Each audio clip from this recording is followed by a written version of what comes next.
ಆತ್ಮೀಯವೃತ್ತಿ ಬಾಂಧವರೇ, ಯೂಟ್ಯೂಬ್ ವೀಕ್ಷಕರೇ, Azad fitness club YouTube ಚಾನಲ್ಗೆ ನಿಮಗೆಲ್ಲರಿಗೂ ಕೂಡ ಇನ್ನೊಮ್ಮೆ ಸ್ವಾಗತವನ್ನು ಕೋರ್ತಾ, ಸರಕಾರಿ ನೇಮಕಾತಿಗೆ ತಯಾರಿ ನಡೆಸ್ತಾ ಇರುವಂತಹ ನಮ್ಮೆಲ್ಲ ವೃತ್ತಿ ಬಾಂಧವರಿಗೆ ಶುಭವಾಗಲಿ. ನನ್ನ ಮುಂದಿನ ಎಪಿಸೋಡ್ ಅಂದರೆ ಇವತ್ತಿನ ಈ ಒಂದು ಎಪಿಸೋಡ್ನಲ್ಲಿ ನಾನು ಸ್ಕೆಲಿಟನ್ ಸಿಸ್ಟಮ್ ಅಂದರೆ ಏನು, ಅಸ್ಥಿಪಂಜರ ವ್ಯವಸ್ಥೆ ಅಂದರೆ ಏನು, ಮೂಳೆಗಳು ಎಂದರೆ ಏನು, ನಮ್ಮ ದೇಹದಲ್ಲಿರುವಂತಹ ಮೂಳೆಗಳ ಮುಖ್ಯವಾದ ಕಾರ್ಯಗಳೇನು, ಯಾವ ಯಾವ ಬಗೆಯ ಬೋನ್ಸ್ ಇದೆ, ಮೂಳೆಗಳು ನಮ್ಮ ದೇಹದಲ್ಲಿದೆ, ಅದಕ್ಕೆ ಉದಾಹರಣೆಗಳೇನು, ಎಲ್ಲ ವಿಷಯಗಳನ್ನು ಅತಿ ಸರಳವಾಗಿ ನಿಮ್ಮ ಮುಂದೆ ಇಡಲಿಕ್ಕಿದ್ದೇನೆ. ಆತ್ಮೀಯರೇ, ಹಿಂದೆ ನಾವು ಪರೀಕ್ಷಾ ಪದ್ಧತಿಯಂತೆ ಕೇವಲ ಆಬ್ಜೆಕ್ಟಿವ್ ಟೈಪಿಗೆ ತಯಾರಾದರೆ ಸಾಕಾಗ್ತಾ ಇತ್ತು. ಬಟ್ ಈಗ ಆಬ್ಜೆಕ್ಟಿವ್ ಆ್ಯಂಡ್ ಡಿಸ್ಕ್ರಿಪ್ಟಿವ್ ಅಂದರೆ ನೀವು ಬರವಣಿಗೆಯ ಪ್ರಶ್ನೆಗಳು ಕೂಡ ಇರುವುದರಿಂದಾಗಿ ಎಲ್ಲ ವಿಷಯಗಳನ್ನು ನಮಗೂ ತಿಳ್ಕೊಳ್ಬೇಕಾಗತ್ತೆ. ಉದಾಹರಣೆಗೆ ಪ್ರಶ್ನೆಯನ್ನು ಕೇಳ್ಬೋದು, ಮೂಳೆಗಳು ಎಂದರೇನು, ಅಸ್ಥಿಪಂಜರ ವ್ಯವಸ್ಥೆ ಎಂದರೆ ಏನು, ಮೂಳೆಗಳ ಕಾರ್ಯಗಳು ಏನು, ಮೂಳೆಗಳ ವಿಧಗಳು ಯಾವುದು, ಈ ರೀತಿ ಕೇಳಿದಾಗ ನಿಮಗೆ ಈ ಎಲ್ಲ ಉತ್ತರಗಳನ್ನು ಬರೀಲಿಕ್ಕೆ ಸಾಧ್ಯ ಆಗಬೇಕು. ನೀವು ಇವತ್ತಿನ ಸೆಷನನ್ನು ತಿಳ್ಕೊಂಡ್ರೆ, ಅರ್ಥ ಮಾಡಿಕೊಂಡ್ರೆ, at the end of the session, ಕೊನೆಯಲ್ಲಿ ನೀವು ಮೂಳೆಗಳ ಬಗ್ಗೆ ಸಂಪೂರ್ಣವಾಗಿ ತಿಳ್ಕೊಳ್ತೀರಿ, ವಿಧಗಳ ಬಗ್ಗೆ ತಿಳ್ಕೊಳ್ತೀರಿ, ಕಾರ್ಯಗಳ ಬಗ್ಗೆ ತಿಳ್ಕೊಳ್ತೀರಿ, ಮೂಳೆ ಮತ್ತು ಅಸ್ಥಿಪಂಜರ ವ್ಯವಸ್ಥೆಯ ಅರ್ಥದ ಬಗ್ಗೆ ತಿಳ್ಕೊಳ್ತೀರಿ. ನೇರವಾಗಿ ನಾವು ಸೆಷನಿಗೆ ಹೋಗೋಣ. ಮೊದಲಿಗೆ ನಾವು ನೋಡೋಣ ಮೂಳೆಗಳು ಅಥವಾ ಅದರಲ್ಲಿ ಪ್ರಥಮವಾಗಿ ಬರುವಂತಹ ಅಸ್ಥಿಪಂಜರ ವ್ಯವಸ್ಥೆ. ನಾವೇನು ಸ್ಕೆಲಿಟನ್ ಸಿಸ್ಟಮ್ ಅಂತ ಹೇಳ್ತೇವೆ. ಈ ಸ್ಕೆಲಿಟನ್ ಸಿಸ್ಟಮ್ ಅಂದರೆ ಏನು? ಉದಾಹರಣೆಗೆ ಇಲ್ಲಿ ಡೆಫಿನೇಷನ್ ಅನ್ನು ಕೊಟ್ಟಿದ್ದಾರೆ. ಅಸ್ಥಿಪಂಜರ ವ್ಯವಸ್ಥೆಯು ದೇಹಕ್ಕೆ ಆಧಾರ, ಆಕಾರ ಮತ್ತು ರಕ್ಷಣೆ ನೀಡುವ ಮೂಳೆಗಳ ಒಂದು ಚೌಕಟ್ಟು. ನೀವು ಈ ಡೆಫಿನೇಷನ್ ಅನ್ನು ಬರೀಬಹುದು. ಇಂಗ್ಲಿಷಲ್ಲಿ ಹೇಳಬೇಕಾದ್ರೆ, the skeleton system is the framework of bones that forms the structure of the human body. It provides support, shapes and protect our body. ಈ ಡೆಫಿನೇಷನ್ ಅನ್ನು ನೀವು ಅಸ್ಥಿಪಂಜರ ಅರ್ಥದ ಬಗ್ಗೆ ಕೇಳಿದಾಗ ಬರಿಬಹುದು. ಅಸ್ಥಿಪಂಜರ ಏನು, ಅದರ ಅರ್ಥ ಕೇಳಿದಾಗ ಈ ಒಂದು ವಾಕ್ಯವನ್ನು ನೀವು ಬರಿಬಹುದು.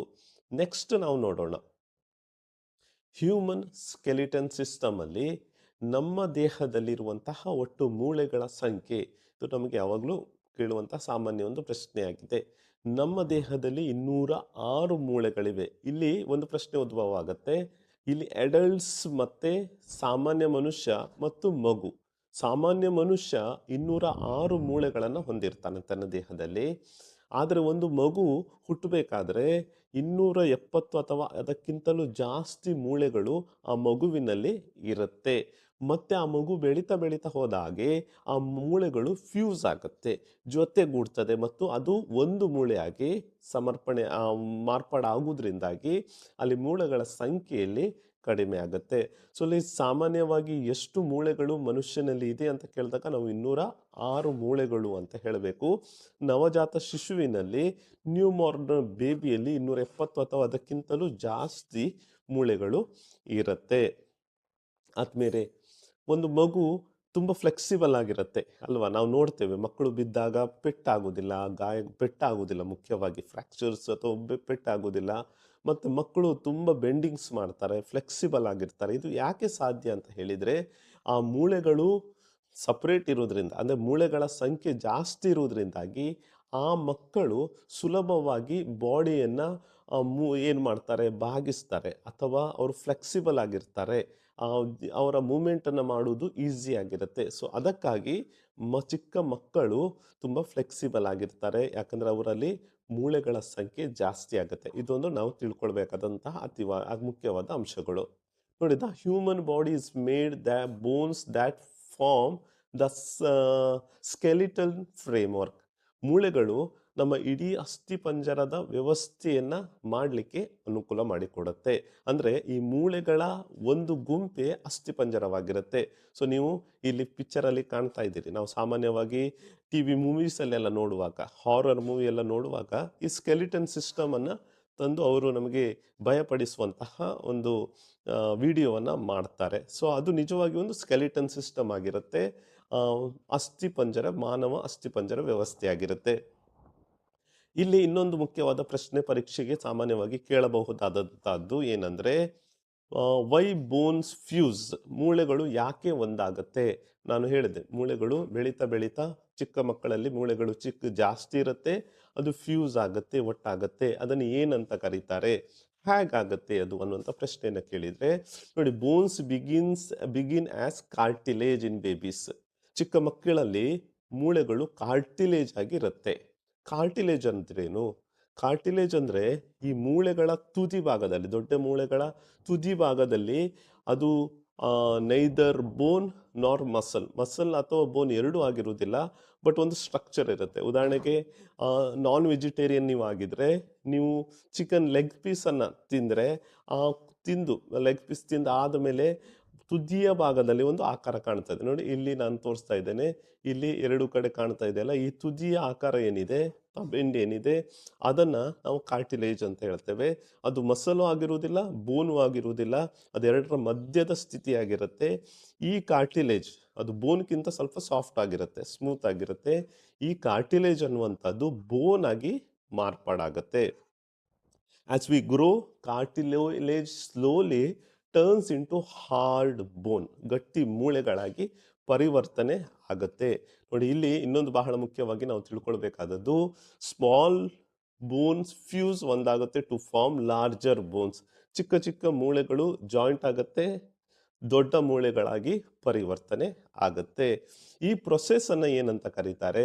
This process is called ossification. ನೀವು ಇದೊಂದು ವರ್ಡನ್ನು ನೆನ್ಪಿಟ್ಕೊಳ್ಬೇಕು. ವಾಸಿಫಿಕೇಶನ್ ಅಂದರೆ ಏನು? OSSIFICATION. ಆಸಿಫಿಕೇಶನ್ ಅಂದರೆ ಏನು ಅಂತ ಪ್ರಶ್ನೆಯನ್ನು ಕೇಳಿದರೆ, ಚಿಕ್ಕ ಮಕ್ಕಳಲ್ಲಿ ಇರುವಂತಹ ಮೂಳೆಗಳ ಸಂಖ್ಯೆ ಜಾಸ್ತಿ ಇರುತ್ತೆ, ಅದು ಕಾರ್ಟಿಲೇಜ್ ಆಗಿರುತ್ತೆ. ಈ ಚಿಕ್ಕ ಚಿಕ್ಕ ಮೂಳೆಗಳು ಜೊತೆ ಸೇರಿ ದೊಡ್ಡ ಮೂಳೆಗಳಾಗುವುದನ್ನು ನಾವು ಆಸಿಫಿಕೇಶನ್ ಅಂತ ಹೇಳ್ತೇವೆ. ಈ ಒಂದು ಡೆಫಿನೇಷನನ್ನು ನೀವು ಬರೀಬಹುದು. ಅದಕ್ಕೆ ಕನ್ನಡದಲ್ಲಿ ಅಸ್ಥಿಭವನ ಅಂತ ಹೇಳ್ತಾರೆ. ಆಸಿಫಿಕೇಶನ್ ಅಥವಾ ಅಸ್ಥಿಭವನ ಅಂತ ಹೇಳ್ತಾರೆ. ನೆಕ್ಸ್ಟ್ ನಾವು ನೋಡೋಣ, ಮೂಳೆಗಳು ಅಂದರೆ ಏನು. ನಾವೀಗ ಅಸ್ಥಿ ಪಂಜರ ವ್ಯವಸ್ಥೆ ಅಂದರೆ ಏನು ಅಂತ ನೋಡಿದ್ವಿ. ಮೂಳೆಗಳು ಅಂದರೆ ಏನು? ಬೋನ್. ವಾಟ್ ಈಸ್ ಬೋನ್? ಬೋನ್ ಅಂದರೆ ಇದು ಒಂದು ಗಟ್ಟಿಯಾದಂತಹ, ಬಲವಾದಂತಹ, ಜೀವಂತ ಸಂಯೋಜಕ ಅಂಗಾಂಶ. ಇದು bone is the hard, strong and living connective tissue. ಅಂಗಾಂಶ, ಟಿಶ್ಯೂ, ಸಮಾನವಾದ ಕೆಲಸಗಳನ್ನು ಮಾಡುವಂತಹ ನಮ್ಮ ದೇಹದ ಒಂದು ಭಾಗ. ಓಕೆ, ಅದರ ಬಗ್ಗೆ ನಾನು ನೆಕ್ಸ್ಟ್ ಡೆಫಿನೇಷನಲ್ಲಿ ಬರುತ್ತೆ. ಅಂಗಾಂಶಗಳು ಏನು, ಸೆಲ್ಸ್ ಅಂದರೆ ಏನು, ಓಕೆ, ಆರ್ಗನ್ ಅಂದರೆ ಏನು, ಇದು ಇನ್ನೊಂದು ಸೆಷನಲ್ಲಿ ಬರುತ್ತೆ. ಬಟ್ ನಮ್ಗೆ ಗೊತ್ತಿರಲಿ, ಒಂದು ಗಟ್ಟಿಯಾದ, ಬಲವಾದ, ಜೀವಂತವಾಗಿರುವಂತಹ ಸಂಯೋಜಕವನ್ನು ಅಂಗಾಂಶ ಅಂತ ಹೇಳ್ತೇವೆ ಅಥವಾ ಬೋನ್ ಅಂತ ಹೇಳ್ತೇವೆ. ಬೋನ್ನ 3 ಲಕ್ಷಣ ಇಲ್ಲಿ ನಾವು ನೋಡಿದ್ವಿ. ಗಟ್ಟಿ ಆಗಿರುತ್ತೆ, ಹಾರ್ಡ್ ಆಗಿರುತ್ತೆ. ಇನ್ನೊಂದು ಪ್ರಶ್ನೆಯನ್ನು ಇದರ ಬಗ್ಗೆ ಕೇಳ್ಬೋದು ಸಾಮಾನ್ಯವಾಗಿ, ಯಾಕೆ ಮೂಳೆಗಳು ಗಟ್ಟಿಯಾಗಿರುತ್ತೆ, ಹಾರ್ಡ್ ಆಗಿರುತ್ತೆ? ಉದಾಹರಣೆಗೆ ಬೋನ್ಗಳು ಹಾರ್ಡ್ ಆಗಲಿಕ್ಕೆ ಕಾರಣ ಅದರಲ್ಲಿರುವಂತಹ ಕ್ಯಾಲ್ಸಿಯಂಗಳು ಬೋನನ್ನು ಗಟ್ಟಿಯಾಗಿಡುತ್ತೆ, ರಿಜಿಡ್ ಮತ್ತು ಹಾರ್ಡ್ ಆಗಿ ಮಾರ್ಪಾಡು ಮಾಡುತ್ತೆ. ಅದು ಬಲವಾಗಿರುತ್ತೆ, ನಮ್ಮ ದೇಹದ ತೂಕವನ್ನು ತಡೆದುಕೊಳ್ಳುತ್ತದೆ. ಬೋನ್ ನೋಡಿ, ನಮ್ಮ ದೇಹ 100 kg, 120 kg, 130 kg body weight ಇರೋರು ಕೂಡ ಇರ್ತಾರೆ. ಬಟ್ ಅವರ ದೇಹದ ತೂಕವನ್ನು ಕೂಡ ಸಹಿಸುವಂತಹ ಕೆಪಾಸಿಟಿ ಏನಿದೆ ಅದು ನಮ್ಮ ದೇಹಕ್ಕೆ ಇರುತ್ತೆ. ಸೊ ಅದು ನಮ್ಮ ದೇಹದ ತೂಕವನ್ನು ತಡೆದುಕೊಳ್ಳುತ್ತದೆ. ಜೀವಂತವಾಗಿರುವಂಥ ಒಂದು ಅಂಗಾಂಶವಾಗಿದೆ. It is living tissue. ಜೀವಂತ ಅಂದರೆ ಅದು ಗ್ರೋ ಆಗಬೇಕು, ಬೆಳವಣಿಗೆ ಆಗಬೇಕು, ಅದನ್ನು ಜೀವಂತ ಅಂತ ಹೇಳ್ತೇವೆ. ನಮ್ಮ ಬೋನ್ಗಳು ಜೀವಂತವಾಗಿರುತ್ತೆ, ಬೆಳವಣಿಗೆ ಆಗ್ತಾ ಇರ್ತದೆ. ಅಷ್ಟೇ ಅಲ್ಲ, ಬೋನ್ಗಳಿಗೆ ಆಗುವಂಥ ಚಿಕ್ಕ ಪುಟ್ಟ ಗಾಯಗಳು, ಫ್ರ್ಯಾಕ್ಚರ್ಸ್ಗಳು, ಇದು ತನ್ನಿಂದ ತಾನೇ ರಿಕವರ್ ಆಗುವಂಥ, ಗುಣಪಡಿಸುವಂತಹ ಕೆಪಾಸಿಟಿ ಅನ್ನುವಂಥದ್ದು ಈ ಮೂಳೆಗಳಿಗೆ, ಬೋನ್ಗಳಿಗೆ ಇದೆ. Okay, bone can grow, bone can repair and renew themselves over A time. ನಿಧಾನವಾಗಿ ಈ ಮೂರನ್ನು ಮಾಡುವಂತಹ ಕೆಪಾಸಿಟಿ ಈ ಮೂಳೆಗಳಿಗೆ ಇದೆ.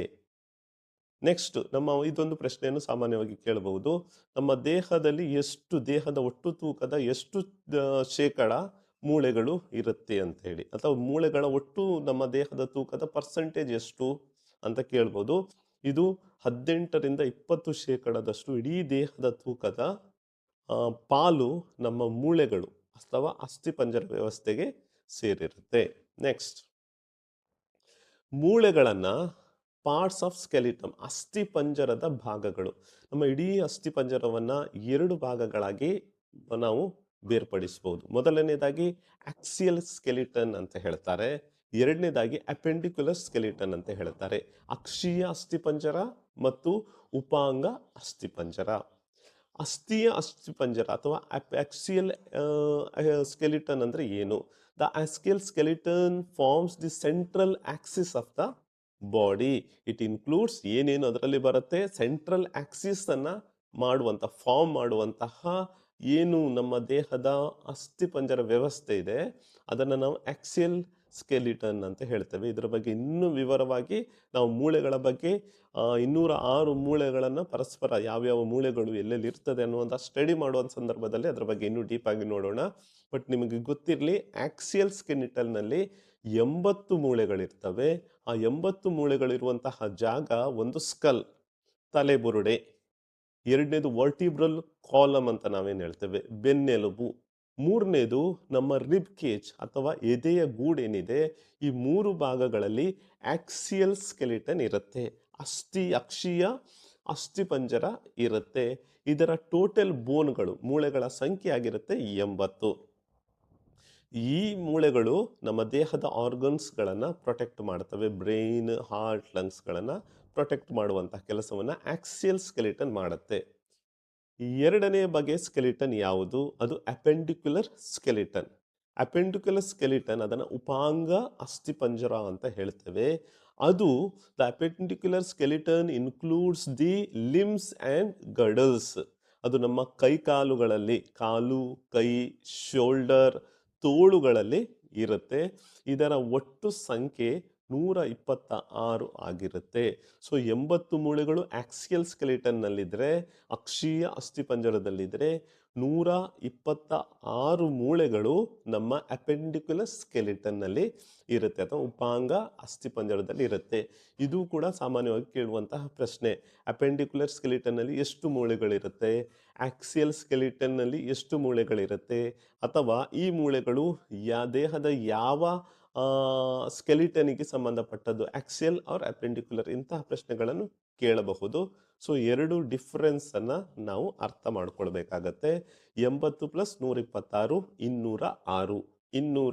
206 ಯಾವತ್ತೂ ನಮಗೆ ಮರೆತು ಹೋಗುವ ಹಾಗಿಲ್ಲ, ನಾವು ಯಾವತ್ತೂ ನೆನಪಿಟ್ಕೊಳ್ಬೇಕು. ನೆಕ್ಸ್ಟ್, ಫಂಕ್ಷನ್ಸ್ ಆಫ್ ಬೋನ್ಸ್ ಅಥವಾ ಫಂಕ್ಷನ್ಸ್ ಆಫ್ ಸ್ಕೆಲಿಟನ್ ಸಿಸ್ಟಮ್. ನಮ್ಮ ಅಸ್ಥಿಪಂಜರ ವ್ಯವಸ್ಥೆಯು ಯಾವ ಕಾರ್ಯಗಳನ್ನು, ಕೆಲಸಗಳನ್ನು ಮಾಡ್ತದೆ, ಇದನ್ನು ನಾವು ತಿಳ್ಕೊಳ್ತಾ ಹೋಗ್ತೇವೆ. ನೋಡಿ, bones are the foundation of the body. Just like pillars support the building, bones support our body and give it shape and structure. ಒಂದು ಬಿಲ್ಡಿಂಗ್ಗೆ ಯಾವ ರೀತಿ ಪಿಲ್ಲರ್ಸ್ಗಳು ಸಪೋರ್ಟ್ ಆಗಿರುತ್ತೆ, ಅದೇ ರೀತಿ ನಮ್ಮ ದೇಹಕ್ಕೆ ನಮ್ಮ ಸ್ಕೆಲಿಟನ್ ಸಿಸ್ಟಮ್ ಅನ್ನುವಂಥದ್ದು ಆಧಾರವಾಗಿರುತ್ತೆ.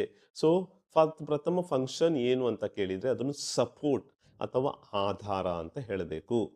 Okay, so bones provide support ಕೊಡುತ್ತೆ ನಮ್ಮ ಇಡೀ ದೇಹಕ್ಕೆ. ನೋಡಿ, 100 kg ಇದ್ದವರು ಇರ್ತಾರೆ, 125 kg, ಅಷ್ಟು ದೇಹಕ್ಕೆ, ಅಷ್ಟು ತೂಕಕ್ಕೆ ಆಧಾರವನ್ನು ಕೊಡುವಂತಹ ಕೆಲಸ ಈ ಮೂಳೆಗಳು ಮಾಡುತ್ತೆ. Without bones our body cannot stand. ನೀವು ಒಮ್ಮೆ ಇಮ್ಯಾಜಿನ್ ಮಾಡಿ, ನಮ್ಮ ದೇಹದಲ್ಲಿ ಮೂಳೆಗಳೂ ಇಲ್ಲ, ಅಸ್ಥಿಪಂಜರ ವ್ಯವಸ್ಥೆ ಇಲ್ಲದ ಒಂದು ದೇಹ ಹೇಗಿರ್ಬೋದು? ಆ ಮಾಂಸಖಂಡಗಳು ಹೀಗೆ ಕೆಳಗಡೆ ಬೀಳ್ಬಹುದು. ಯಾಕಂದರೆ ಆ ಮಾಂಸಖಂಡಗಳನ್ನು ಹಿಡಿದಿಡ್ಕೊಳ್ಳುವಂಥದ್ದು, ಸ್ನಾಯುಗಳನ್ನು ಹಿಡಿದಿಡುವಂತಹ ಕೆಲಸ ಈ ಸ್ಕೆಲಿಟನ್ ಮಾಡುತ್ತೆ. ಬೋನ್ಸ್ ಫಾರ್ಮ್ಸ್ ದಿ ಫ್ರೇಮ್ವರ್ಕ್, ಚೌಕಟ್ಟನ್ನು ಮಾಡುತ್ತೆ. ಹೋಲ್ಡ್ಸ್ ದಿ ಬಾಡಿ ಅಪ್ರೈಟ್, ನಮ್ಮ ದೇಹ ನೇರವಾಗಿ ನಿಲ್ಲಕ್ಕೆ ಈ ಬೋನು ಸಹಕಾರವಾಗಿದೆ. ನಮ್ಮ ದೇಹ ನಾವು ನೇರವಾಗಿ ನಿಲ್ತೇವೆ, ಚಲಿಸ್ತೇವೆ ಅಂತ ಆದರೆ ಈ ಮೂಳೆಗಳು ಅದಕ್ಕೆ ಆಧಾರ ಕೊಡುವಂತಹ ಕೆಲಸ ಮಾಡುತ್ತೆ. ದ ವರ್ಟಿಬ್ರಲ್ ಕಾಲಮ್, ನೋಡಿ, ನಮ್ಮ ಬೆನ್ನು ಮೂಳೆ ಏನಿದೆ, ಬೆನ್ನೆಲುಬು ಏನಿದೆ, is the main supporting structure of the body. ಇದು ಪ್ರಶ್ನೆ ಕೇಳ್ಬೋದು. Main supporting structure of the body ಯಾವುದು? ನಮ್ಮ ಇಡೀ ದೇಹಕ್ಕೆ ಮುಖ್ಯವಾಗಿ ಆಧಾರ ಕೊಡುವಂತಹ ಕೆಲಸ ಯಾವ ಮೂಳೆ ಮಾಡುತ್ತೆ? ಸೊ ಅದು ನಮ್ಮ ಏನು ಬ್ಯಾಕ್ ಬೋನ್ ಇದೆ ಅಥವಾ ವರ್ಟಿಬ್ರಲ್ ಕಾಲಮ್ ಅಂತ ನಾವೇನು ಹೇಳ್ತೇವೆ, ಬೆನ್ನೆಲುಬು ಇಡೀ ದೇಹಕ್ಕೆ ಒಂದು ಚೌಕಟ್ಟನ್ನು, ಇಡೀ ದೇಹಕ್ಕೆ ಸಪೋರ್ಟ್ ಕೊಡುವಂಥ ಕೆಲಸವನ್ನು ಮಾಡುತ್ತೆ. ಅದಕ್ಕೆ ಸಾಮಾನ್ಯವಾಗಿ ಹೇಳ್ತಾರೆ ಯಾವುದಾದ್ರೂ ಮೇನ್ ಕೆಲಸ ಇದ್ರೆ ನೋಡು ಅವನು ನನ್ನ ಬ್ಯಾಕ್ ಬೋನ್, ಅಥವಾ ಆ ಕೆಲಸ ಮಾಡೋದ್ರಲ್ಲಿ ಸಕ್ಸಸ್ ಅಲ್ಲಿ ಅವನ ಪಾರ್ಟ್ ಬ್ಯಾಕ್ ಬೋನ್ ಆಗಿದೆ ಅಂತ. ಅಂದ್ರೆ ಇಡೀ ದೇಹಕ್ಕೆ ಬ್ಯಾಕ್ ಬೋನ್ ಅನ್ನುವಂಥದ್ದು ಅಷ್ಟು ಇಂಪಾರ್ಟೆಂಟ್ ಆಗಿರುತ್ತೆ. ಮೂರನೇದು ಲೆಗ್ ಬೋನ್ಸ್, ಕಾಲಿನ ಮೂಳೆಗಳು. ಇದು ನಾವು ಆಧಾರದ ಬಗ್ಗೆ ತಿಳ್ಕೊಳ್ತಾ ಇದ್ದೇವೆ, ಅಂದ್ರೆ ಯಾವ ರೀತಿ ಸಪೋರ್ಟ್ ಆಗಿದೆ ಅನ್ನೋದ್ರ ಬಗ್ಗೆ ತಿಳ್ಕೊಳ್ತಾ ಇದ್ದೇವೆ. ಲೆಗ್ ಬೋನ್ಸ್, ಕಾಲಿನ ಮೂಳೆಗಳು support the entire body weight. ನೋಡಿ ಇಡೀ ದೇಹದ ತೂಕ, ಅಪ್ಪರ್ ಬಾಡಿಯ ವೆಯ್ಟ್ ಅನ್ನ ನಮ್ಮ ಲೆಗ್ಸ್, ಎರಡು ಕಾಲುಗಳು ಹೋಲ್ಡ್ ಮಾಡ್ತವೆ. ಸೊ ಆದ್ರಿಂದಾಗಿ ಇದು ಆಧಾರವನ್ನ ಕೊಡುತ್ತೆ. ಫಂಕ್ಷನ್ 1, ಮೂಳೆಗಳು ಅಥವಾ ನಮ್ಮ ದೇಹದ ಅಸ್ಥಿಪಂಜರ ವ್ಯವಸ್ಥೆ ನಮ್ಮ ದೇಹಕ್ಕೆ ಸಪೋರ್ಟ್ ಅನ್ನು ಕೊಡುವಂತಹ, ಆಧಾರವನ್ನು ಕೊಡುವಂತ ಕೆಲಸವನ್ನ ಮಾಡುತ್ತೆ. ಫಂಕ್ಷನ್ ನಂಬರ್ 2, ಎರಡನೇ ಕಾರ್ಯ ಏನಂದ್ರೆ ಇಟ್ ಪ್ರೊಟೆಕ್ಟ್ಸ್ ಅವರ್ ಬಾಡಿ ಅಥವಾ ಪ್ರೊಟೆಕ್ಟ್ಸ್ ಬಾಡಿ ಆರ್ಗನ್ಸ್. ನಮ್ಮ ದೇಹದ ಅಂಗಗಳನ್ನ ರಕ್ಷಣೆ ಮಾಡುವಂತಹ ಕೆಲಸವನ್ನ ಮಾಡುತ್ತೆ. The skull is the hard bone structure that protects the brain. ನಮ್ಮ ಮೆದುಳನ್ನ ರಕ್ಷಣೆ ಮಾಡುವಂತ ಕೆಲಸ ನಮ್ಮ ತಲೆಬುರುಡೆ ಸ್ಕಲ್ ಮಾಡುತ್ತೆ. ಮತ್ತು ನಮ್ಮ ಶ್ವಾಸಕೋಶಗಳನ್ನ, ಲಂಗ್ಸ್ ಅನ್ನ, ಹಾರ್ಟ್ ಅನ್ನ ಪ್ರೊಟೆಕ್ಟ್ ಮಾಡುವಂತ ಕೆಲಸ ನಮ್ಮ ರಿಬ್ ಕೇಜ್ ಮಾಡುತ್ತೆ. ಮತ್ತು ಅದನ್ನ ನಾವು ಪಕ್ಕೆಲುಬು ಅಂತ ಹೇಳ್ತೇವೆ. ಅದೇ ರೀತಿ ನಮ್ಮ ವರ್ಟಿಬ್ರಲ್ ಕಾಲಮು, ಬೆನ್ನೆಲುಬು ಅನ್ನುವಂಥದ್ದು ನಮ್ಮ ಸ್ಪೈನಲ್ ಕಾರ್ಡ್ ಅನ್ನ, ಈ ಬ್ಯಾಕ್ ಬೋನ್ನ ಒಳಗಡೆ ಬಂದಿರುವಂತಹ, ಬೆನ್ನೂರಿ ಒಳಗಡೆ ಇರುವಂತಹ ಸ್ಪೈನಲ್ ಕಾರ್ಡ್, ಇದು ಜಸ್ಟ್ ಲೈಕ್ ವೈರ್. ಅದ್ರ ಬಗ್ಗೆ ನಾವು ತಿಳ್ಕೊಳ್ತೇವೆ, ನರ್ವಸ್ ಸಿಸ್ಟಮ್ ಬಗ್ಗೆ ತಿಳ್ಕೊಳ್ತೇವೆ. ಇಡೀ ದೇಹಕ್ಕೆ ಸಂಬಂಧಪಟ್ಟ ಎಲ್ಲ ನರ್ವ್ಸ್ಗಳು ನಮ್ಮ ದೇಹದ ಕೆಳಭಾಗಕ್ಕೆ ಬರುವಂಥದ್ದು ನಮ್ಮ ಬ್ಯಾಕ್ ಬೋನ್ ಮೂಲಕ ಅಥವಾ ಸ್ಪೈನಲ್ ಕಾರ್ಡ್ ಮೂಲಕ. ಅದನ್ನು ಸ್ಪೈನಲ್ ಕಾರ್ಡ್ ಅಂತ ಹೇಳ್ತೇವೆ. ವರ್ಟಿಬ್ರಲ್ ಕಾಲಮ್ನ ಒಳಭಾಗದಲ್ಲಿ ಅದಿರುತ್ತೆ. ಇದಕ್ಕೂ ಕೂಡ ರಕ್ಷಣೆ ಕೊಡುವಂಥ ಕೆಲಸವು ನಮ್ಮ ಬ್ಯಾಕ್ ಬೋನ್ ಮಾಡುತ್ತೆ. ಅಂದ್ರೆ ನಮ್ಮ ದೇಹದಲ್ಲಿ ಇರುವಂತಹ ಮೇನ್ ಆರ್ಗನ್ಸ್ ಏನಿದೆ, ಇದೆಲ್ಲವನ್ನ ರಕ್ಷಣೆ ಕೊಡುವಂತಹ ಕೆಲಸ ಮಾಡುವಂಥದ್ದು ನಮ್ಮ ಅಸ್ಥಿಪಂಜರ ವ್ಯವಸ್ಥೆ ಅಥವಾ ಮೂಳೆಗಳು. ನೋಡಿ ನಮ್ಮ ಹೃದಯ ಇದೆ ಅಲ್ವಾ, ಹೃದಯ ರಿಬ್ಕೇಶನ್ ಒಳಗಡೆ ಇರ್ತದೆ, ಹಾರ್ಟ್ ಅನ್ನುವಂಥದ್ದು. ಕೆಲವರು ಜಂಬದಲ್ಲಿ ಹೇಳ್ತಾರೆ, ಬಾರು ಬಾ ನಾನು ಇದ್ದೇನೆ, ನನ್ನ ಎದುರು ಧೈರ್ಯ ಇದ್ರೆ ಬಾ ಅಂತ ಜೋರಾಗಿ ಹೊಡ್ಕೊಳ್ತಾರೆ.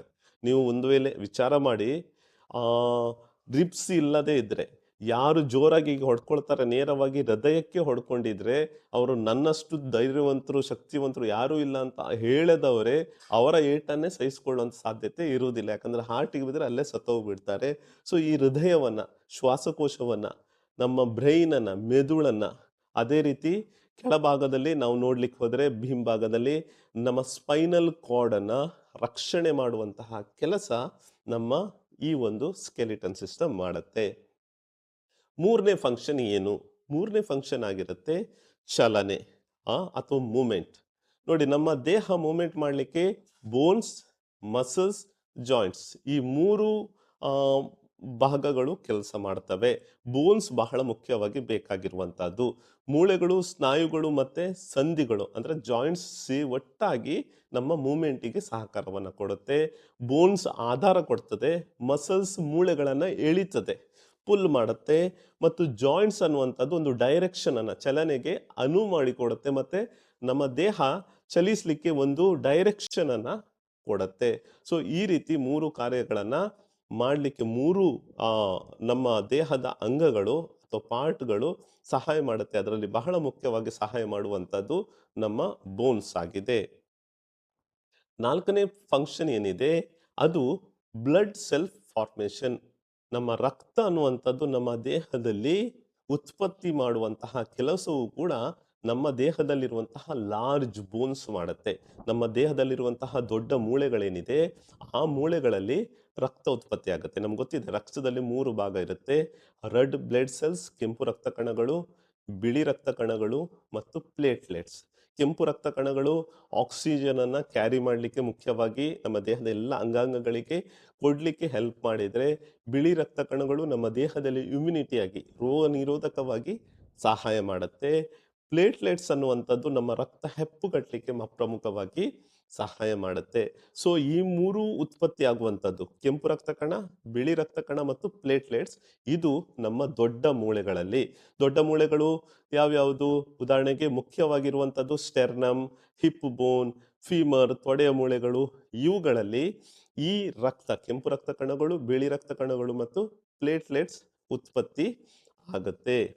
Bones are not just a hard structure, ಕೇವಲ ಅದು ಗಟ್ಟಿಯಾಗಿರುವಂತಹ ಒಂದು ಭಾಗ ಮಾತ್ರ ಅಲ್ಲ, ಅದರ ಜೊತೆಯಲ್ಲಿ they are the living organs, ಅದು ಬದುಕಿರುವಂತಹ ಒಂದು ಅಂಗಗಳು, ಜೀವಂತ ಅಂಗಗಳು, that produce blood cells inside the bone marrow. Bone ಮ್ಯಾರೋನ ಒಳಗಡೆ ಬ್ಲಡ್ ಸೆಲ್ಸ್ ಅನ್ನ ಉತ್ಪತ್ತಿ. ಎಲ್ಲಿ ಬ್ಲಡ್ ಸೆಲ್ಸ್ ಉತ್ಪತ್ತಿ ಆಗುತ್ತೆ ಅನ್ನುವಂಥ ಪ್ರಶ್ನೆಯೂ ಕೂಡ ಕೇಳ್ಬೋದು. ಅದು ನಮ್ಮ ಬೋನ್ ನಲ್ಲಿ, ಮೂಳೆಗಳಲ್ಲಿರುವಂತಹ ಬೋನ್ ಮ್ಯಾರೋದಲ್ಲಿ ಅದು ಉತ್ಪತ್ತಿ ಆಗುತ್ತೆ. Keeping our body healthy and function. ನಮ್ಮ ಇಡೀ ದೇಹ ಹೆಲ್ದಿ ಆಗಿರ್ಬೇಕಾದ್ರೆ ನಮ್ಮ ರಕ್ತ ಉತ್ಪತ್ತಿ ಆಗುವಂಥದ್ದು ಬಹಳ ಮುಖ್ಯವಾಗಿರುತ್ತೆ.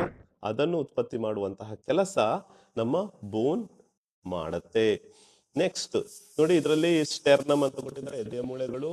ಎಲ್ಲಿ ಜಾಸ್ತಿ ರಕ್ತ ಉತ್ಪತ್ತಿ ಆಗುವಂಥದ್ದು ಹಿಪ್, ಫೀಮರ್, ಇವುಗಳು ಉತ್ಪತ್ತಿ ಆಗುತ್ತೆ. ನೆಕ್ಸ್ಟ್ ಖನಿಜ ಸಂಪತ್ತು. ನಮ್ಮ ದೇಹದಲ್ಲಿ ಮಿನರಲ್ ಸ್ಟೋರೇಜ್ ಏನಿದೆ, ಖನಿಜ ಸಂಪತ್ತನ್ನ ಸಂಗ್ರಹ ಮಾಡುವಂತಹ ಕೆಲಸವೂ ಕೂಡ ಈ ಒಂದು ಮೂಳೆಗಳು ಮಾಡುತ್ತೆ. ನೋಡಿ, ಮಿನರಲ್ಸ್ ನಮ್ಮ ದೇಹದಲ್ಲಿ ಎಲ್ಲಿ ಸ್ಟೋರೇಜ್ ಆಗಿರುತ್ತದೆ? ಖನಿಜಗಳು ನಮ್ಮ ದೇಹದ ಯಾವ ಭಾಗದಲ್ಲಿ ಸ್ಟೋರ್ ಆಗಿರುತ್ತೆ ಅನ್ನೋ ಪ್ರಶ್ನೆಯನ್ನು ಕೇಳಿದ್ರೆ ಅದು ಮೂಳೆಗಳಲ್ಲಿ. ಮೂಳೆಗಳು ಕ್ಯಾಲ್ಸಿಯಂ ಅನ್ನ ಸ್ಟೋರ್ ಮಾಡುತ್ತೆ. ನೋಡಿ, ಕ್ಯಾಲ್ಸಿಯಂ ಅನ್ನುವಂಥದ್ದು ನಮ್ಮ ದೇಹದ ಮೂಳೆಗಳಿಗೆ ಮತ್ತೆ ಹಲ್ಲುಗಳಿಗೆ ತುಂಬಾ ಮುಖ್ಯವಾಗಿ ಬೇಕಾಗಿರುವಂಥದ್ದು. ಅದಕ್ಕೆ ಹೇಳ್ತಾರೆ ಚಿಕ್ಕ ಮಕ್ಕಳಿಗೆ ಹಾಲು ಕುಡೀರಿ ಜಾಸ್ತಿ, ನಿಮ್ಮ ಬೋನ್ ಅನ್ನುವಂಥ ಮೂಳೆ ಸ್ಟ್ರಾಂಗ್ ಆಗುತ್ತೆ ಅಂತ ಹೇಳ್ತಾರೆ. ಯಾಕಂದ್ರೆ ಹಾಲಿನಲ್ಲಿ ಕ್ಯಾಲ್ಸಿಯಂ ಅಂಶ ಜಾಸ್ತಿ ಇರುತ್ತೆ. ಅದಕ್ಕಾಗಿ ಸರ್ಕಾರವು ಬೆಳಿಗ್ಗೆ ಮಕ್ಕಳಿಗೆ ಹಾಲನ್ನು ಕೊಡುವಂಥ ಯೋಜನೆಯನ್ನು ಕೂಡ ಜಾರಿ ಮಾಡಿರುವಂಥದ್ದು. ಮಕ್ಕಳು ಸ್ಟ್ರಾಂಗ್ ಆಗಿರಬೇಕು ಅನ್ನುವಂಥ ಉದ್ದೇಶದಿಂದಾಗಿ. ಸೊ ಅದ್ರ ಕ್ಯಾಲ್ಸಿಯಂ ಅನ್ನುವಂಥದ್ದು ಮಕ್ಕಳ ಬೋನ್ ಸ್ಟ್ರಾಂಗ್ ಆಗಿರ್ಲಿಕ್ಕೆ ಸಹಾಯ ಮಾಡುತ್ತೆ. ಈ ಖನಿಜಗಳು ಈ ಬೋನ್ಗಳಲ್ಲಿ ಸ್ಟೋರ್ ಆಗಿರುತ್ತೆ. ನೆಕ್ಸ್ಟ್ ನಮ್ಮ ದೇಹಕ್ಕೆ ಯಾವಾಗೆಲ್ಲ ಖನಿಜಗಳ ಅಂದ್ರೆ ಮಿನರಲ್ಸ್ನ ಅವಶ್ಯಕತೆ ಬೀಳುತ್ತೆ, ಆ ಸಂದರ್ಭದಲ್ಲಿ ಈ ಮಿನರಲ್ ಅನ್ನ ನಮ್ಮ ಬೋನ್ ರಿಲೀಸ್ ಮಾಡುತ್ತೆ. ನೋಡಿ, ಮೂಳೆಗಳು ಕ್ಯಾಲ್ಸಿಯಂ ಮತ್ತು ಫಾಸ್ಫರಸ್ ಅನ್ನ ಸಂಗ್ರಹಿಸಿಡುತ್ತೆ. ಕ್ಯಾಲ್ಸಿಯಂ ಮಾತ್ರ ಅಲ್ಲ, ಫಾಸ್ಫರಸ್ ಕೂಡ ನಮ್ಮ ಬೋನಲ್ಲಿ ಸ್ಟೋರ್ ಆಗಿರುತ್ತೆ. ಅದು ದೇಹಕ್ಕೆ ತಕ್ಕಂತೆ ಅವಶ್ಯಕತೆ ಅಂದ್ರೆ ಬೇಡಿಕೆ ಬಂದಾಗ ಅದು ಅದಕ್ಕೆ ಬೇಡಿಕೆಗೆ ಅನುಗುಣವಾಗಿ ಅದು ಸಪ್ಲೈ ಮಾಡುವಂಥ ಕೆಲಸವನ್ನ ಮಾಡುತ್ತೆ. ಇದಿಷ್ಟು ಫಂಕ್ಷನ್ಸ್. ಈಗ ನಾವು ನೋಡೋಣ ವಿಧಗಳು. ಬೋನ್ಗಳಲ್ಲಿ ಯಾವ ಯಾವ ವಿಧಗಳು ಇದ್ದಾವೆ ಅನ್ನೋದ್ರ ಬಗ್ಗೆ. ಮೊದಲನೇದಾಗಿ ಬೋನಲ್ಲಿ ಲಾಂಗ್ ಬೋನ್ಸ್ ಅಂತ ಇದೆ, ಅದನ್ನ ನಾವು ಉದ್ದದ ಮೂಳೆಗಳು ಅಂತ ಕರಿತೇವೆ. ಫ್ಲಾಟ್ ಬೋನ್ಸ್ ಇದೆ, ಶಾರ್ಟ್ ಬೋನ್ಸ್ ಇದೆ, ಇರ್ರೆಗ್ಯುಲರ್ ಬೋನ್ಸ್ ಇದೆ, ಸಿಸೆಮಾಯ್ಡ್ ಬೋನ್ಸ್ ಇದೆ. ಈ ರೀತಿ ನಾವು ಮೂಳೆಗಳನ್ನ ನಾವು ವಿಂಗಡಿಸಬಹುದು. ಒಂದೊಂದಾಗಿ ನಾವು ನೋಡ್ತಾ ಹೋಗೋಣ. ಲಾಂಗ್ ಬೋನ್ಸ್ ಅಂದ್ರೇನು ನೋಡಿ, ಇಲ್ಲಿ ಬೋನ್ಸ್ಗಳಲ್ಲಿ ಯಾವ್ಯಾವ ವಿಧಗಳಿವೆ, ಆ ವಿಧಗಳ ಲಕ್ಷಣಗಳೇನು, ಏನ್ ಫೀಚರ್ಸ್, ಕ್ಯಾರೆಕ್ಟರಿಸ್ಟಿಕ್ಸ್ ಏನಿದೆ, ಆ ಮೂಳೆಗಳು ಎಲ್ಲಿ ಇರ್ತವೆ, ಈ ಎಲ್ಲ ಅಂಶಗಳನ್ನ ತಿಳಿತಾ ಹೋಗ್ತೇವೆ.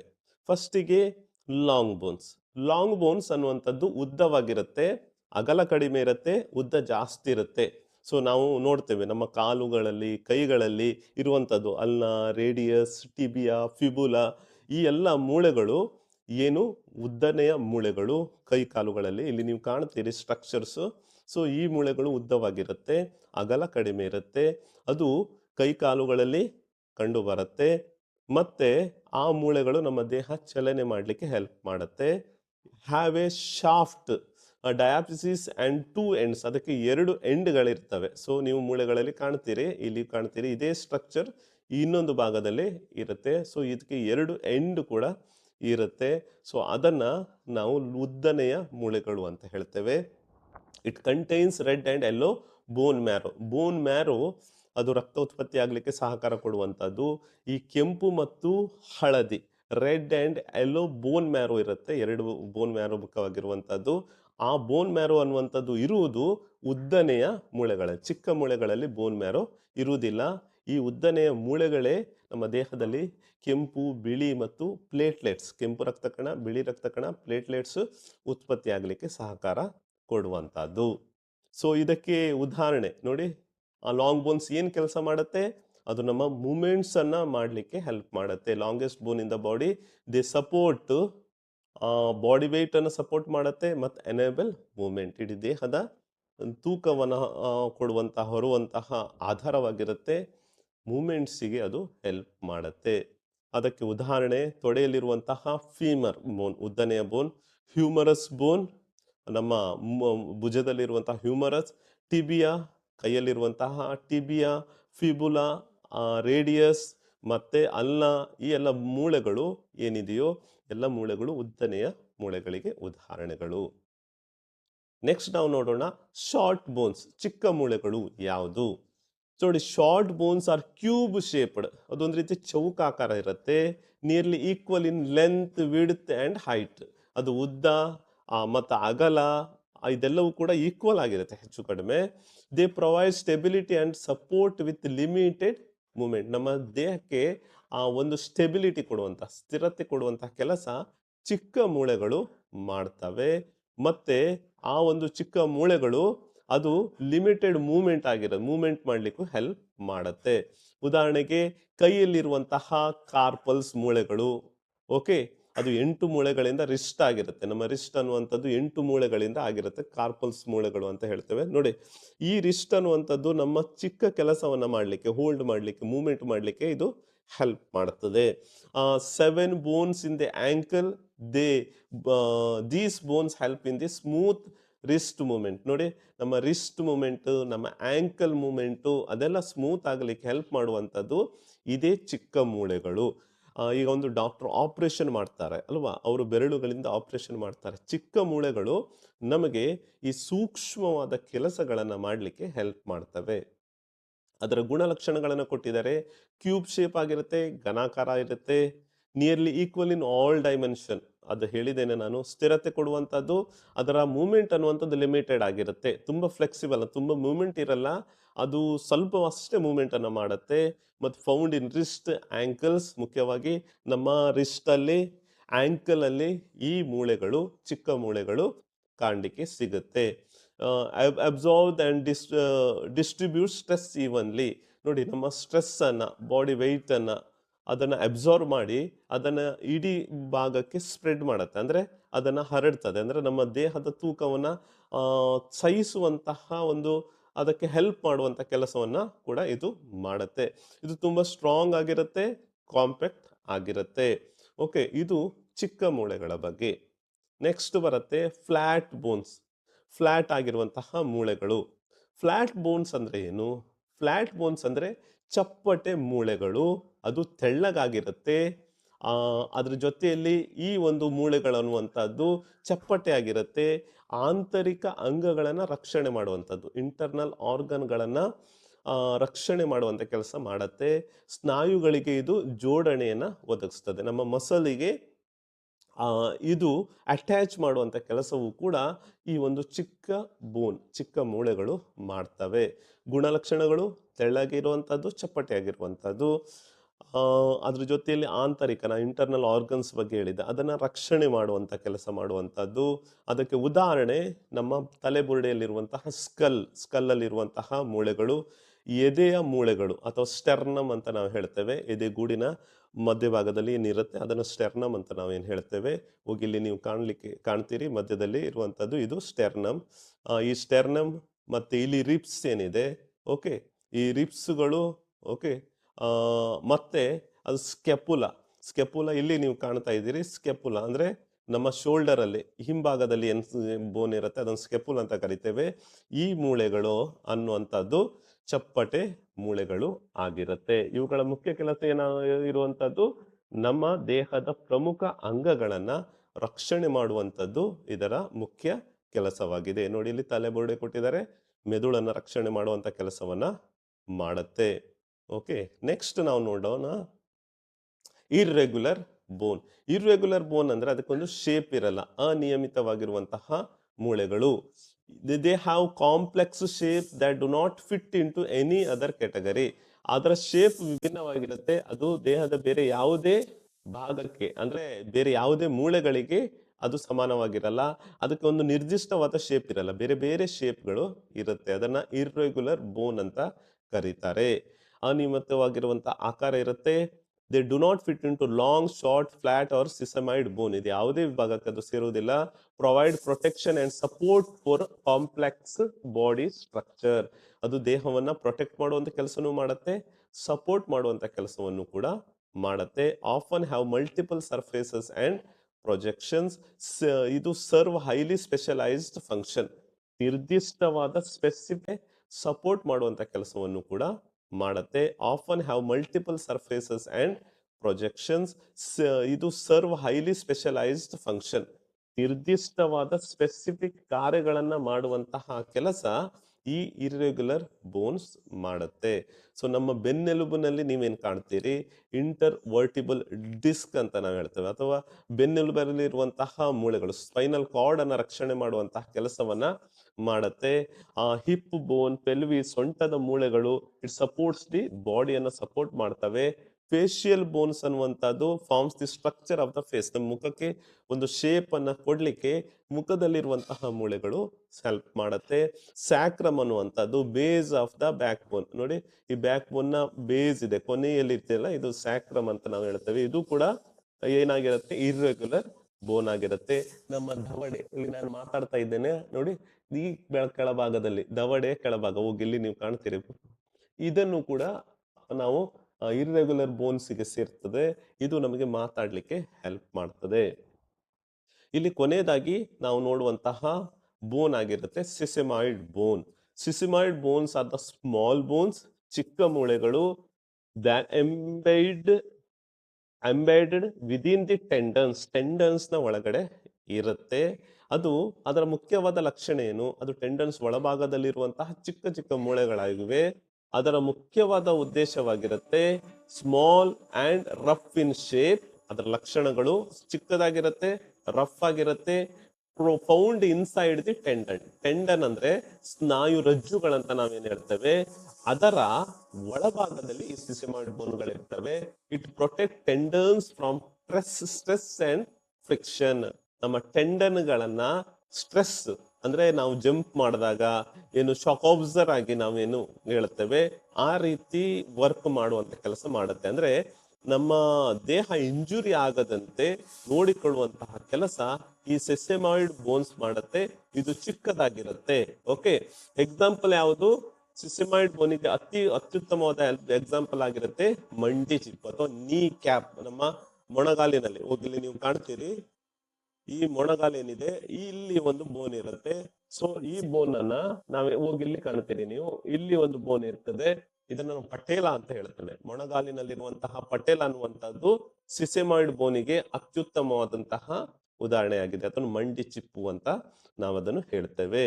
ಓಕೆ, ಸೊ ಇದು ಇಟ್ ಪ್ರೊಟೆಕ್ಟ್ಸ್ ದಿ ನೀ ಟೆಂಡನ್ ಡ್ಯೂರಿಂಗ್ ದಿ ಮೂವ್ಮೆಂಟ್. ನಮ್ಮ ಮೂವ್ಮೆಂಟ್ ನಲ್ಲಿ, ಚಲನೆಯ ಸಂದರ್ಭದಲ್ಲಿ ಹೆಲ್ಪ್ ಮಾಡುವಂತಹ ಕೆಲಸ ಈ ಒಂದು ಮೂಳೆ ಮಾಡುತ್ತೆ. ಯಾವುದು, ಮಂಡಿ ಚಿಪ್ಪು ಮಾಡುತ್ತೆ, ಅಥವಾ ಅದನ್ನು ಪಟೇಲ ಅಂತ ಕರಿತೇವೆ. ಸೊ ಇಂಟ್ರೆಸ್ಟಿಂಗ್ ಪಾಯಿಂಟ್, ಇಲ್ಲಿ 4 ಪಾಯಿಂಟ್ಗಳು ನಿಮಗೆ ನೆನಪಿರ್ಲಿ. ನಮ್ಮ ದೇಹದ ಅತಿ ದೊಡ್ಡದಾದಂತಹ ಮೂಳೆ ಯಾವುದು ಅಂತ ಕೇಳಿದ್ರೆ ನೀವು ಹೇಳ್ತೀರಿ ಫೀಮರ್ ಮೂಳೆ. ತೊಡೆಯಲ್ಲಿರುವಂತಹ ಫೀಮರ್ ಮೂಳೆ ನಮ್ಮ ಇಡೀ ದೇಹದ ಅತಿ ಉದ್ದನೆಯ ಮೂಳೆಗಳು. ಲಾಂಗೆಸ್ಟ್ ಬೋನ್ ಫೀಮರ್ ಆಗಿರುತ್ತೆ. ಅತಿ ದೊಡ್ಡದಾದಂತಹ ಮೂಳೆ, ಉದ್ದನೆಯ ಮೂಳೆಯು ಫೀಮರ್ ಆಗಿರುತ್ತೆ, ದೊಡ್ಡ ಮೂಳೆಯು ಫೀಮರ್ ಆಗಿರುತ್ತೆ. ಸ್ಮಾಲೆಸ್ಟ್ ಬೋನ್, ನಮ್ಮ ದೇಹದ ಅತಿ ಚಿಕ್ಕ ಮೂಳೆ ಯಾವ್ದಂತ ಕೇಳಿದ್ರೆ ಅದಾಗಿರುತ್ತೆ ಸ್ಟೇಪ್ಸ್. ಮಧ್ಯ ಕಿವಿ ಏನಿದೆ, ಈ ಮಧ್ಯ ಕಿವಿಯ ಭಾಗದಲ್ಲಿ ಈ ಸ್ಟೇಪ್ಸ್ ಅನ್ನುವಂತಹ ಮೂಳೆ ಇರುತ್ತೆ. ಅದು ಇಡೀ ನಮ್ಮ ದೇಹದ ಅತಿ ಚಿಕ್ಕ ಮೂಳೆ. ಸ್ಟ್ರಾಂಗೆಸ್ಟ್ ಬೋನ್, ನಮ್ಮ ದೇಹದ ಅತಿ ಬಲಿಷ್ಠವಾಗಿರುವಂತಹ ಮೂಳೆ, ಅದು ಕೂಡ ಫೀಮರ್ ಮೂಳೆ ಆಗಿರುತ್ತೆ. ಇಲ್ಲಿ ನೋಡಿ, ಸ್ಟ್ರಾಂಗೆಸ್ಟ್ ಬೋನ್ ಫೀಮರ್, ಲಾಂಗೆಸ್ಟ್ ಬೋನ್ ಫೀಮರ್, ಬಿಗ್ಗೆಸ್ಟ್ ಬೋನ್ ಅತಿ ದೊಡ್ಡ ಮೂಳೆ, ಬಲಿಷ್ಠವಾದ ಮೂಳೆ, ಮತ್ತು ನಮ್ಮ ದೇಹದ ಸ್ಟ್ರಾಂಗ್ ಆಗಿರುವಂತಹ, ಉದ್ದನೆ ಇರುವಂತಹ, ದೊಡ್ಡದಾಗಿರುವಂತಹ ಈ 3 ಪ್ರಶ್ನೆಯನ್ನು ಕೇಳಿದ್ರೆ ನೀವು ಫೀಮರ್ ಅಂತ ಹೇಳ್ತೀರಿ. ಆದ್ಮೇಲೆ ಈಗ ಇವತ್ತಿನ ಸೆಷನ್ ಅಲ್ಲಿ ನಾವು ನೋಡಿದ್ವಿ, ಮೊದಲನೇದಾಗಿ ಮೂಳೆಗಳು, ಅಸ್ಥಿಪಂಜರ ವ್ಯವಸ್ಥೆಯ ಬಗ್ಗೆ ನೋಡಿದ್ವಿ, ಮೂಳೆಗಳ ಅರ್ಥಗಳನ್ನು ತಿಳ್ಕೊಂಡ್ವಿ, ಮೂಳೆಗಳ ಬಗೆಗಳನ್ನ ತಿಳ್ಕೊಂಡ್ವಿ, ಮೂಳೆಗಳ ಕಾರ್ಯಗಳನ್ನ ತಿಳ್ಕೊಂಡ್ವಿ. ಇದಿಷ್ಟು ಇವತ್ತಿನ ಸೆಷನ್ ಅಲ್ಲಿ. ಮುಂದಿನ ಸೆಷನ್ ಅಲ್ಲಿ ಇದಕ್ಕೆ ಸಂಬಂಧಪಟ್ಟ ಹಾಗೆ ಪ್ರಶ್ನೋತ್ತರಗಳನ್ನ ನೋಡೋಣ. ಇವತ್ತಿನ ಒಂದು ಸೆಷನ್ ಅನ್ನು ವೀಕ್ಷಿಸಿದ ತಮಗೆಲ್ಲರಿಗೂ ಕೂಡ ಕೃತಜ್ಞತೆಯನ್ನು ಸಲ್ಲಿಸ್ತಾ ಇವತ್ತು ಸೆಷನ್ ಅನ್ನ ಮುಕ್ತಾಯಗೊಳಿಸ್ತಾ ಇದ್ದೇನೆ. ಧನ್ಯವಾದ.